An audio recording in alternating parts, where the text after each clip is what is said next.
பிரசங்க நேரத்தில் யாரும் வெளியே இருந்துச்சு போக வேண்டாம். அவனுடைய வார்த்தைக்கு நாம் செவி கொடுப்போம், கனம் கொடுப்போம். என்னை கனம் பண்ணுகிறவர்களை நான் கனம் பண்ணுவேன். ஆமென். பேசும்போது என்னோட முகத்தை பாருங்க, பைபிள் படிக்கும்போது பைபிளை பாருங்க. அல்லேலூயா. மறுபடியும் வாசிக்கலாம். அப்பொழுது என்னோடு பேசின தூதன் என்னை நோக்கி சேனைகளின் கர்த்தர் உரைக்கிறது என்னவென்றால், நான் எருசலேமிற்காகவும் சீயோனுக்காகவும் மகா வைராக்கியம் கொண்டிருக்கிறேன். ஆமென் சொல்லுவோமா? அல்லேலூயா சொல்லுவோமா? இங்க ஆண்டவர் சொல்லுகிற ஒரு காரியம் என்னன்னா, எருசலேமிற்காகவும் சீயோனுக்காகவும் மகா வைராக்கியம் கொண்டிருக்கிறார். வைராக்கியம் சாதாரண வைராக்கியம் அல்ல. இன்னைக்கு பிரசங்கத்துடைய தலைப்பு என்னன்னா, நானும் எருசலேமும் அல்லது எருசலேமும் நானும். இந்த பிரசங்கத்துடைய முடிவில் ஆண்டவருக்கு நான் முக்கியமா எருசலேம் முக்கியமா நான் பார்க்க போறோம்.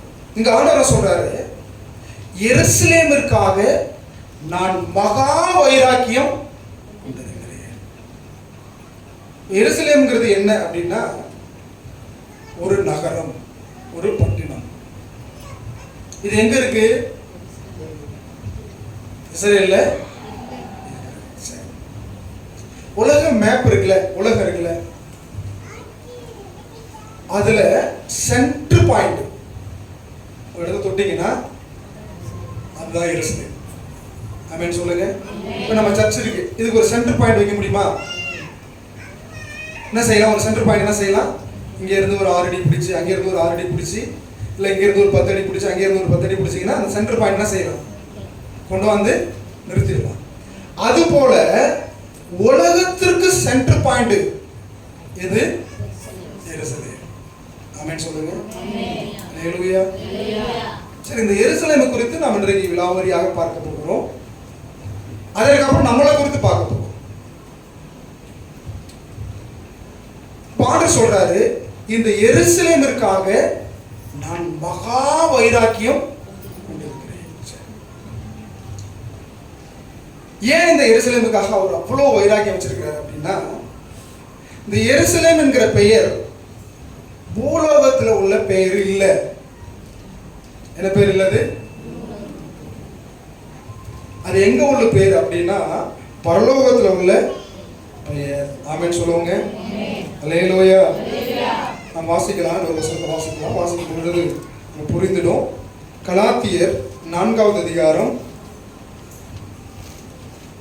26வது வசனம்.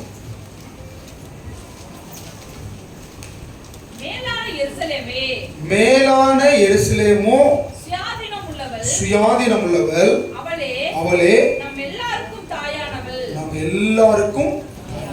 அது முந்தின வசனத்தை வாசிங்க. ஆகார் என்பது அரபி தேசத்தில் உள்ள சீனாய் மலை. அந்த ஆகார் இப்பொழுது இருக்கிற எருசலேமிற்கு சரி அடிமைப்பட்டிருக்கிறாளே. மேலான எருசலேமோ சுயாதீனம் உள்ளவர், அவளே நாம் எல்லாருக்கும் தாயானவள். ஆமென் சொல்லுங்க. பிரசங்க ஆரம்பிக்கவே இல்லை, சிலருக்கு என்ன செய்யுது? ஆமா, அதை என் வாயால நான் எப்படி சொல்லுவேன்? அல்லேலூயா. ஒரு வாட்ச்மேன் நைட் டியூட்டி போயிருக்காரு. அங்க போயிட்டு தூங்கிட்டாரு.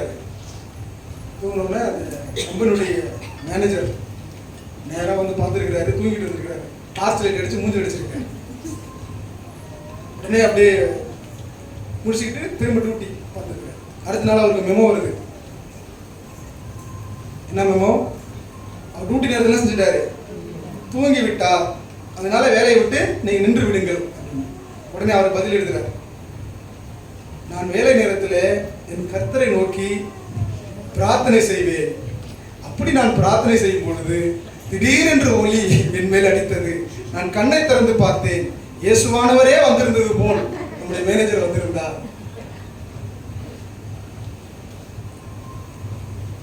ஆமென். நம்ம தூங்குவோம், ஆனா யாரும் என்ன செய்ய மாட்டோம்? நான் தூங்கிட்டு என்ன செய்ய மாட்டோம்? ஒத்துக்கவே ஜெபம் பண்ணிட்டு இருக்கு.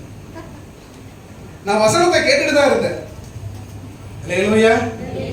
அப்படி சொல்லாதபடிக்கு நீங்க இப்ப ஜெபமெல்லாம் பண்ண வேண்டாம், யாரும் தியானம்லாம் செய்ய வேண்டாம், பண்ண வேண்டாம். கண்களை திறந்திருந்தா அதுவே போதுமானது. ஒரு ஆமென் சொல்லுவோமா? அல்லேலூயா. அப்ப நன்றாய் புரிந்து கொள்ளுங்கள், இந்த எருசலேம் என்கிற பெயர் மேலான எருசலேம் என்று பரலோகத்திலே உள்ள பெயர். அந்த பெயரை தான் பூமிக்கு கர்த்தர் என்ன செய்றாரு? வைக்கிறார். ஆமென் சொல்லுங்க. அதுவும் எந்த இடத்துக்கு? உலகத்துடைய மைய பகுதியில் இருக்கிற ஒரு இடத்திற்கு அந்த பெயரை வைக்கிறார். ஆரம்பத்தில் அந்த பெயர் வந்துச்சா அப்படின்னா இல்ல. சாலேம் என்ற பெயர் வந்துச்சு. மெல்கிசேதேக்கு ஆபிரகாம் நாட்களில் வரும்பொழுது சாலேமின் ராஜா அப்படிங்கிற ஒரு ராஜா அவர் என்ன செய்யறாரு? மெல்கிசேதேக்கு வந்து என்ன செய்யறாரு? சந்திக்கிறார். அந்த இடத்துக்கு பேர் தானே அது சாலேம். ஆமென் சொல்லுங்க. அதுக்கப்புறம் நீங்க பாத்தீங்கன்னா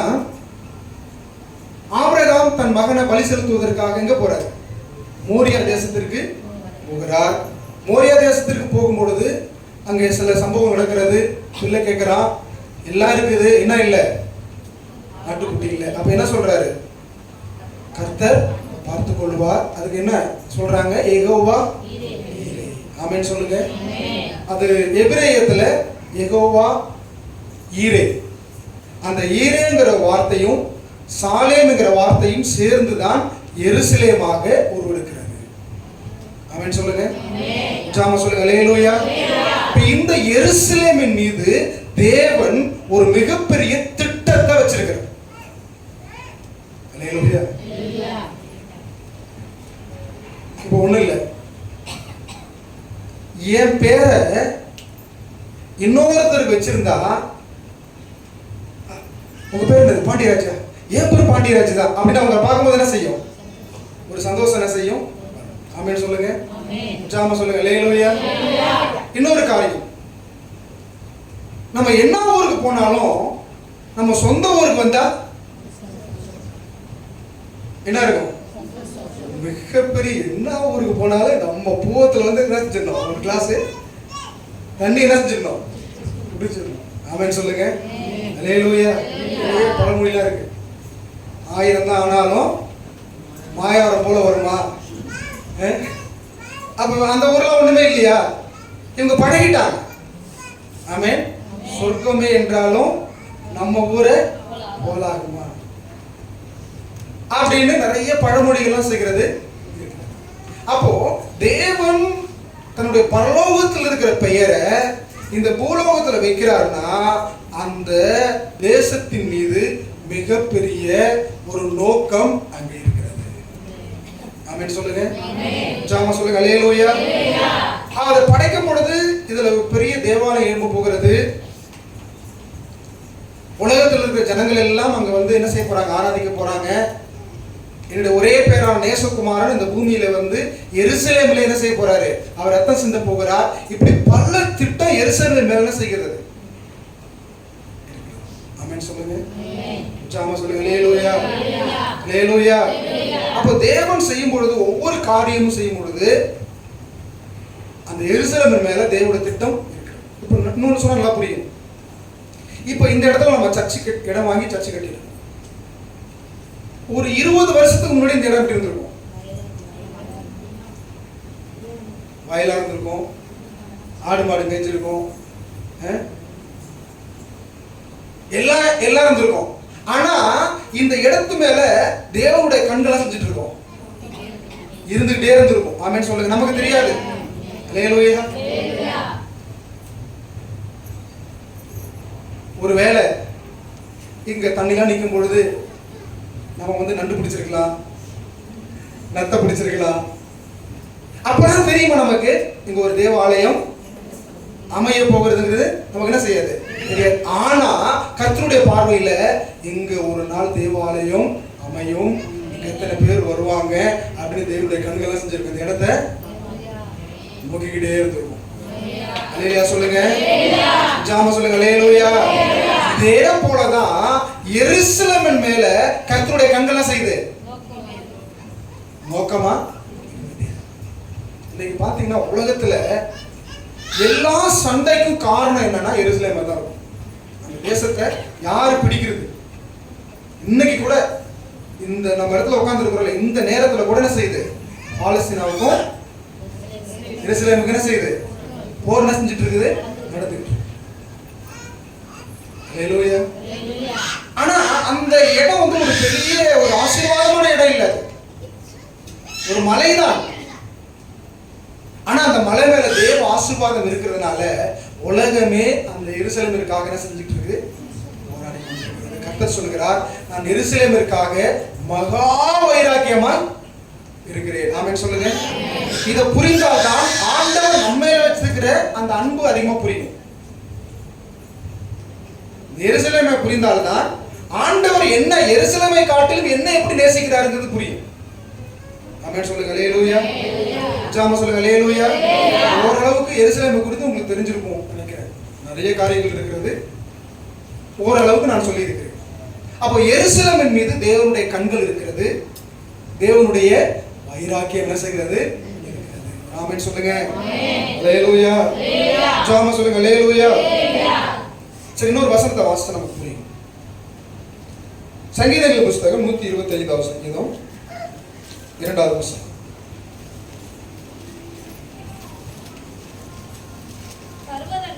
பர்வதங்கள் எருசலேமை சுற்றிலும் இருக்குமா போல் கர்த்தர் இது முதல் என்றென்றைக்கும் தம்முடைய ஜனத்தை சுற்றி. ஆமென் சொல்லுங்க. அல்லேலூயா. இந்த ஒரு வசனத்துல எத்தனை பேர் வருது? என்னங்க? பர்வதம், எருசலேம், அடுத்தது கர்த்தர், ஜனம். ஆமென் சொல்லுங்க. எத்தனை பேர் வருது? எல்லாம் இருக்கிறீங்களா? எத்தனை பேர் வருது? பர்வதம். பர்வதம் என்னது? மலைகள். பர்வதங்கள் எருசலேமை சுற்றி இருக்குமா போல் கர்த்தர் தம்முடைய ஜனங்களை சுற்றி இருக்கிறார். ஆமென் சொல்லுங்க. இப்போ இதை ரெண்டா பிரிங்க, 4 ரெண்டா பிரிங்க. பர்வதம் எருசலேம், கர்த்தர், ஜனம். இதுவரைக்கும் புரிஞ்சுச்சா? அல்லேலூயா சொல்லுங்க. ஜாம சொல்லுங்க. அல்லேலூயா. அந்த எருசலேமை சொன்னாதான், அந்த ஓமையை சொன்னாதான் கர்த்தர் ஏன் மேல எவ்வளவு பாசம் வச்சிருக்கிறாரு, ஏன் மேல எனக்கு எவ்வளவு பாதுகாப்பு கொடுக்கிறாருன்னு புரியும். அல்லேலூயா சொல்லுங்க. ஜாம சொல்லுங்க. அல்லேலூயா. ஆண்டவர் அவர் நம்ம மேல வச்சிருக்கிற பாசத்தை புரிவதற்கு சில காரியங்களை சொல்லுவார். எப்படி சொல்லுவாரு? கழுகு தன்னுடைய குஞ்சுகளை செட்டைகள் மரவில் என்ன செஞ்சுட்டு இருக்குது? தோல்ல என்ன செஞ்சுட்டு இருக்குது? சுமந்துக்கிட்டு போறது போல என்ன செய்யற? நான் உங்களை சுமந்துக்கிட்டு போறேன். ஆமென் சொல்லுங்க. அப்ப கழுகை பத்தி, கழுகுடைய குணத்தை பத்தி தெரிஞ்சாதான் ஆண்டவர் நம்மளை எப்படி சுமக்கிறாருங்கிறது என்ன செய்யும்? அல்லேலூயா. ஜாம சொல்லுங்க. அல்லேலூயா. இன்னொரு உவமையை சொல்றாரு. எருசலேம் பத்தி சொல்லிட்டு இருக்கும்போது கோழியை பத்தி சொல்றாரு. கோழி தன் குஞ்சுகளை சட்டைகளின் மறைவிலே மறைத்துக் கொள்வது போல எத்தனையோ முறை நான் உங்களை மறைத்துக் கொள்ள ஆசையா இருந்தேன். அப்ப கோழியை பத்தி தெரிஞ்சாதான் கர்த்தர் நம்மளை எப்படி பாதுகாக்கிறாருங்கிறது என்ன செய்யும் நமக்கு? ஆமென் சொல்லுங்க. நம்ம எல்லாம் கோழி வளர்த்துறோம், அப்படிதானே? ஆமாவா இல்லையா? அல்லேலூயா. அந்த கோழி குஞ்சுகளை இறக்கி பார்க்கும் பொழுது எப்படி இருக்கும்? ஒரு கழுகோ ஒரு பறவையோ அந்த தன்னுடைய பிள்ளைகளை அது பறித்து செல்ல வேண்டும் என்று நினைக்கும் பொழுது அது என்ன செய்யுது? தன்னுடைய செட்டைகளின் மறைவில் என்ன செய்கிறது? மூடிக்கொள்கிறது. ஆமென் சொல்லுங்க. உற்சாகமா சொல்லுங்க. அல்லேலூயா. இது போல நான் உங்களை என்ன செய்றேன்? என்னுடைய கூடார மறைவில் உங்களை என்ன செய்றேன்? மறைச்சு வச்சிருக்கிறேன். அல்லேலூயா. உற்சாகமா சொல்லுங்க. அல்லேலூயா. நான் ஒரு வீடியோ பார்த்தேன், நீங்களும் பார்த்துருக்கோம். ஒரு கோழி கூடு, அதில் கோழி குஞ்சுகளோடு இருக்கிறது. அந்த இடத்துல ஒரு வரிசை போடுது. வலுசற்பம், நீங்க வாட்ஸ்அப்ல நிறைய வந்தது, ஃபேஸ்புக்ல வந்து பார்த்துருக்கலாம். ஒரு வலுசற்பம் வருது, ஒரு பாம்பு வருது. இந்த கோழி என்ன பண்ண தெரியுமா, அந்த பிள்ளைகள் எல்லாம் ஒரு மூலையில வச்சுட்டு இது போய் பாம்போட என்ன செய்யுது, சண்டை போடுது. இதுதான் கோழியுடைய குணாதிசயம். ஆமென் சொல்லுங்க. ஜாம சொல்லுங்க. அல்லேலூயா, அல்லேலூயா. தான் உயிர் போனாலும் பரவாயில்லை, என் பிள்ளைகள் என்ன செய்யப்படணும், பாதுகாக்கப்படணும். அப்படிதான் கர்த்தர் அவர் உயிரை கொடுத்தாவது உங்களை காப்பாத்து. ஆமென் சொல்லுங்க. ஜாம சொல்லுங்க. அல்லேலூயா. அவர் வெறும் வார்த்தையினால சொல்லல, அவர் செஞ்சு காமிச்சிட்டு போயிருக்கிறாரு. இந்த பூமிக்கு வந்து 33 வருஷம் வாழ்ந்து தான் உயிரை கொடுத்து நம்மளை எல்லாம் காப்பாத்தி இருக்கிறாரு. ஆமென் சொல்லுங்க. இன்னைக்கு நாம எத்தனை பேர் உட்கார்ந்து இருக்கிறோம்னா அன்னைக்கு இயேசு கிறிஸ்து நமக்காக ரத்தம் சிந்தினதுனாலதான். இப்ப இந்த வசனத்தை நீங்க பாருங்க. எருசலேமை சுத்தி 7 மலைகள் இருக்கு. எத்தனை மலை இருக்கு? எத்தனை மலை இருக்கு? எருசலேமை சுத்தி என்ன இருக்குது? 7 மலைகள் செய்கிறது. அப்ப அந்த 7 மலைகள் இருக்கிறதுனால இன்னைக்கு வரைக்கும் அந்த தேசத்தை ஒருவரால் நெருங்கவே முடியல. ஆமென் சொல்லுங்க. ஜெபமா சொல்லுங்க. அல்லேலூயா. அந்த எருசலேமுக்கு பாதுகாப்பு காம்பவுண்டா இருக்குது எது? அந்த 7 மலை தான். அல்லேலூயா. ஜெபமா சொல்லுங்க. அல்லேலூயா. அந்த எருசலேமுக்கு பாதுகாப்பா இருக்கிறது 7 மலை தான். இந்த 7 மலையில ஒரு மலை தான் என்ன மலை? மோரியா மலை. ஆமென் சொல்லுங்க. ஜெபமா சொல்லுங்க. அல்லேலூயா. இந்த மலையில தான் யாரு பலியிட போனது? ஈசாக்க. அப்ப இந்த 7 மலை பாதுகாப்பா இருக்கிறதுனால அந்த தேசத்தை இன்னைக்கு வரைக்கும் ஒருவராலும் நெருங்க முடியல. இது வரைக்கும் புரிஞ்சிருக்கா? ஆமென் சொல்லுங்க. எத்தனை பேருக்கு புரிஞ்சிருக்கு? அல்லேலூயா. எருசலேம்ல 7 மலை இருக்கு. அந்த 7 மலை இருக்கிறதுனால அந்த தேசத்தை ஒருவராலும் என்ன செய்ய முடியல, நெருங்க முடியல.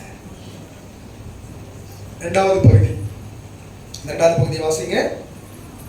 கர்த்தர் இருக்குமா போல் அது போல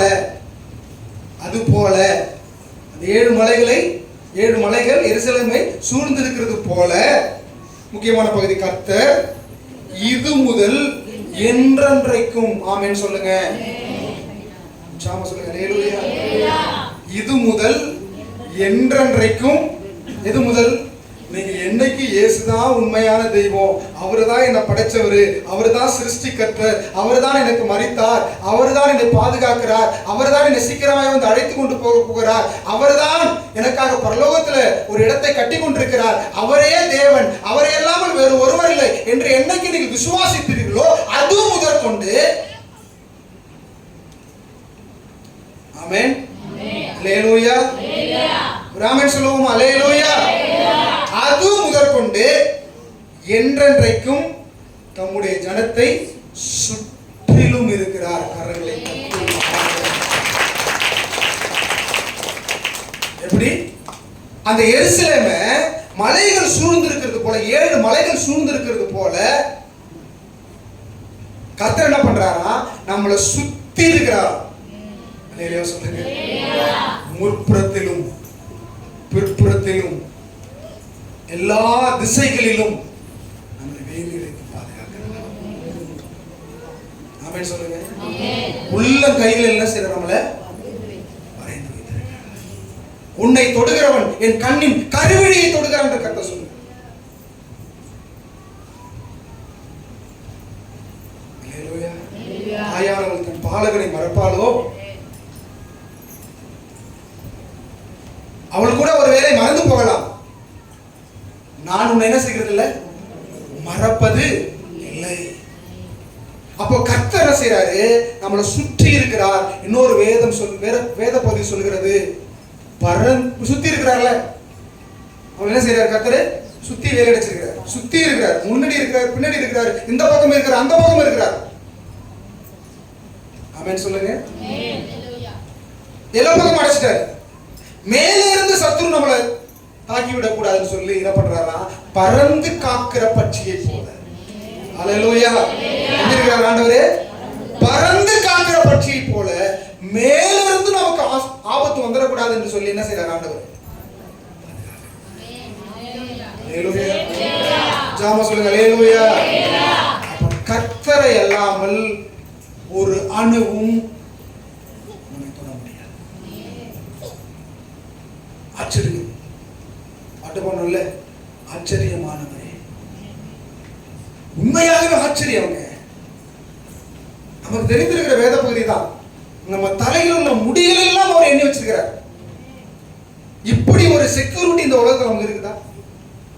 என் தலையில எத்தனை முடி இருக்குன்னு தெரியும் அவருக்கு, உங்க தலையில எத்தனை முடி இருக்குன்னு தெரியும். ஆமென் சொல்லுங்க, ஜாம சொல்லுங்க. அல்லேலூயா, அல்லேலூயா. ஒரு முடி விழுந்தாலும் அவருக்கு தெரியும், ஒரு முடி முளைச்சாலும் அவருக்கு தெரியும். ஆமென். இப்படி ஒரு தெய்வம் நமக்கு இருக்கிறார். அல்லேலூயா. பறந்து காக்கிற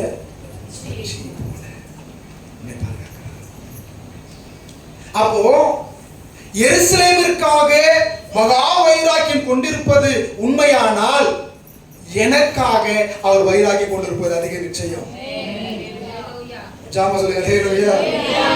ஒரு அழிந்து போகிற எருசலேம் இருக்கு. உலகம் அழியும் போது எருசலேம் அழியுமா அழியாத? வானம் அழிந்தாலும் பூமி அழிந்தாலும் பூமிக்கு என்ன இருக்குது? ஒரு நாள் என்ன இருக்குது? அழிவு இருக்குது. அந்த பூமி அழியும் பொழுது, அந்த பூமி மறுரூபமாக்கப்படும் பொழுது எருசலேமும் அழியும்.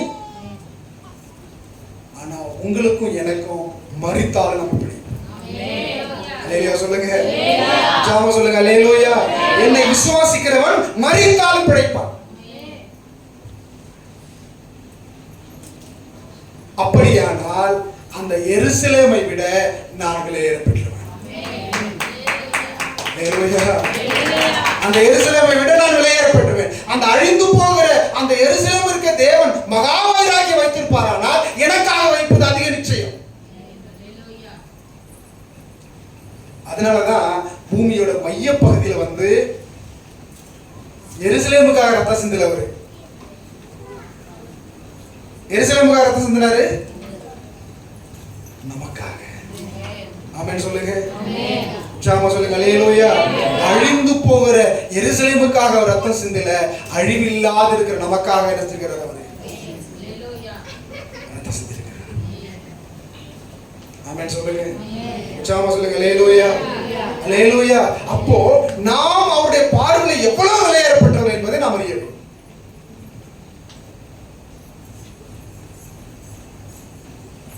நமக்காக என்ன வேணாலும் அவர் செய்வார். நம்ம மேல அவ்வளவு வைராக்கியம் வைத்திருக்கிறார்.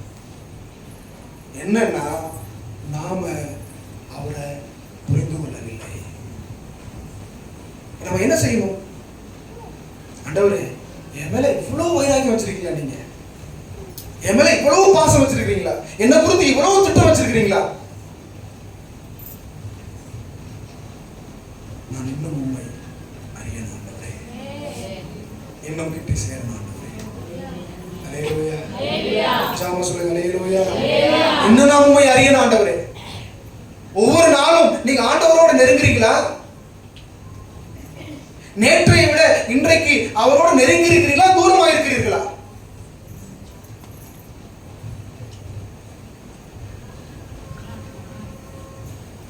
நம்ம வாழ்க்கையில உபத்திரம் வருகிறது. எதற்காக வருகிறது?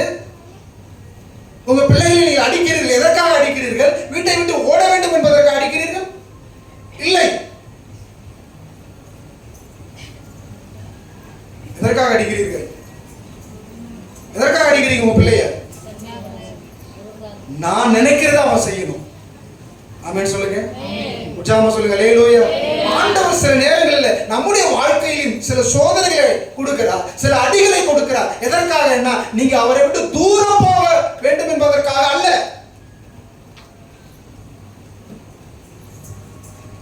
அவர்கிட்ட இன்னும் என்ன செய்யணும்? நீங்க நெருங்க வேண்டும்.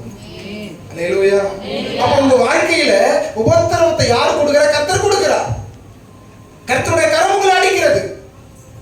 அவர் காயப்படுத்துகிறார், காயப்படுத்தி கட்டுப்படுகிறார். எதற்காக என்று சொன்னால் உங்களை அழிப்பதற்காக அல்ல, உங்களை கொல்லுவதற்காக அல்ல, உங்களை இல்லாமல் போக பண்ண வேண்டும் என்பதற்காக அல்ல, உங்களை உருவாக்குவதற்காக. இதை நாம் புரிந்து கொள்ள வேண்டும். என்ன அடிச்சாலும் என்னை உருவாக்குறதுக்கு தான், என்னை கொன்னாலும் என்னை உருவாக்குறதுக்கு தான், என்னை காயப்படுத்தினாலும் என்னை உருவாக்குறதுக்கு தான். உங்க வாழ்க்கையில உபத்திரவம் வரும் பொழுது நீங்கள் தேவனை விட்டு தூரம் போகிறவர்களா இல்லாமல் தேவன் பக்கத்திலே வருகிறவர்களா இருக்க வேண்டும். ஜாம சொல்லுங்க அல்லேலூயா, அல்லேலூயா. அந்த சீயோனுக்காக, எருசலேமிற்காக அவர் மகா வைராக்கியம் கொண்டிருப்பாரானால் அதை விட ஒரு படி நீங்க மேல. ஆமென் சொல்லுங்க, ஜாம சொல்லுங்க அல்லேலூயா. இப்படி சொன்னா உங்களுக்கு புரியும். பிசாசானவன் இயேசு கிறிஸ்து உபவாசம் முடித்து வருகிறார். ஒரு 3 சோதனைகளை வைச்சான். என்னென்ன சோதனை வச்சான்? கல்லெடுத்து அப்பமாக்கி. அவர் என்ன பதில் சொன்னாரு? என்ன சொன்னாரு? அல்லேலூயா. ஜாம சொல்லுங்கம்மா, அல்லேலூயா சொல்லுங்க. என்ன சொன்னா? கல்லெடுத்து சாப்பிடுங்க. அப்ப ஏசப்பா என்ன சொன்னாரு? மனுஷன் 54 மாத்திரமல்ல, தேவனுடைய வாயிலிருந்து புறப்படும் ஒவ்வொரு வார்த்தையினாலும் பிழைப்பான். இரண்டாவது என்ன பண்ணான்?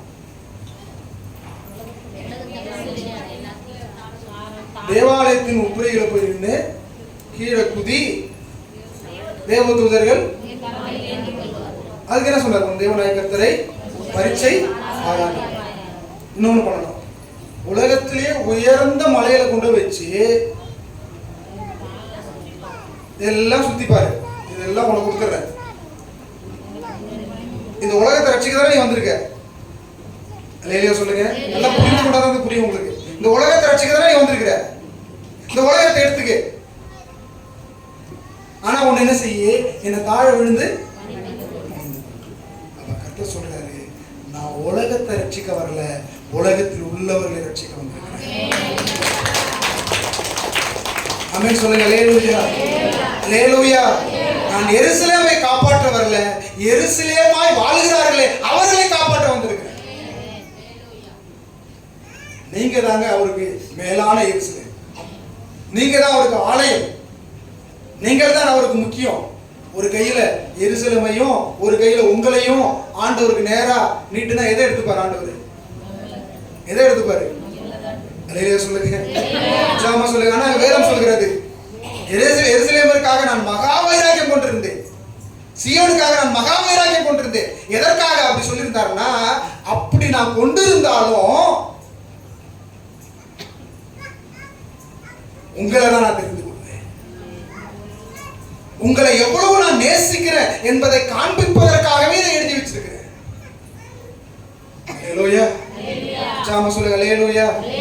எப்படி நேசிக்கிற ஆண்டவரை நம்ம எப்படி நேசிக்கிறோம்?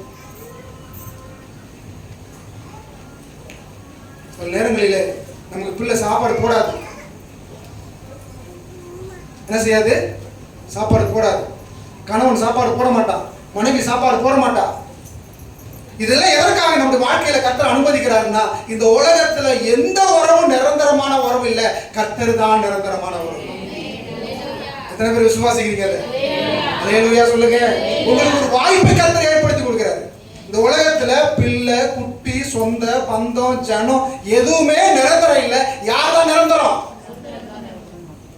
ஆமென் சொல்லுங்க, அல்லேலூயா சொல்லுங்க, அல்லேலூயா.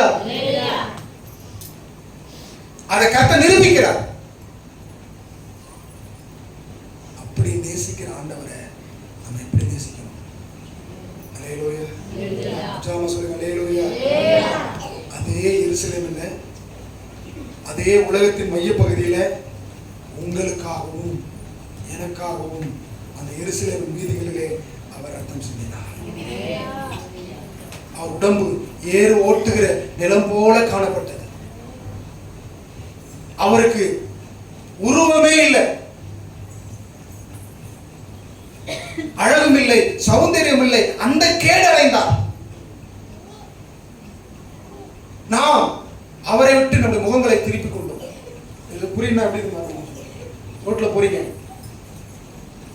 ஒரு ஆக்சிடென்ட் நடந்து அப்படியே அந்த உருவமே கொலைஞ்சிட்டு அப்படியே, நல்லா கவனிங்க கவனிங்க, ஆக்சிடென்ட் ஆகி அந்த உருவமே சத்தச்சு அப்படியே ரோட்ல ஒட்டி கிடக்குது. ஆஹா என்ன அருமையா இருக்கு அப்படின்னு பாப்பீங்களா? முகத்தை நினைச்சுப்போம். போயினா அதை என்ன செய்ய முடியாது, பார்க்க முடியாது. அவ்வளவு கொடூரமா இருக்கும். நான் ஒரு முறை பிஆர் பஸ்ல போயிட்டு இருக்கும்போது கோட்டிச்சேரி 10 வருஷத்துக்கு முன்னாடி ஒருத்தர் இறங்கும் போது முன்னாடி படியில இறங்கிட்டார். பஸ் ஓடிட்டே இருக்கும்போது முன்னாடி படியெல்லாம் செஞ்சுட்டாரு, இறங்கிட்டாரு. இறங்கின உடனே அவங்க தலை பின்னாடி நின்றுச்சு. இந்த பஸ்ல நான் பிரயாணம் பண்றேன், என்னால அவங்க முகத்தை பார்க்கவே முடியல. அவ்வளவு கொடூரமா மூளை அப்படியே செத்தஞ்சு அப்படி கீழே கிடந்துச்சு. எந்த ஒரு தைரியமான ஆளால என்ன செய்ய முடியாது, அதை பார்க்க முடியாது. இப்படிதான் அந்த கேடு நமக்காக அடைந்தார்.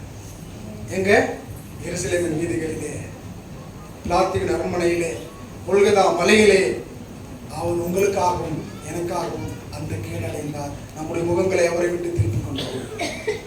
அல்லேலூயா. ஜாம சொல்லுங்க அல்லேலூயா. அவ்வளவு நம்ம மேல அன்பு வச்சிருக்கிறார்.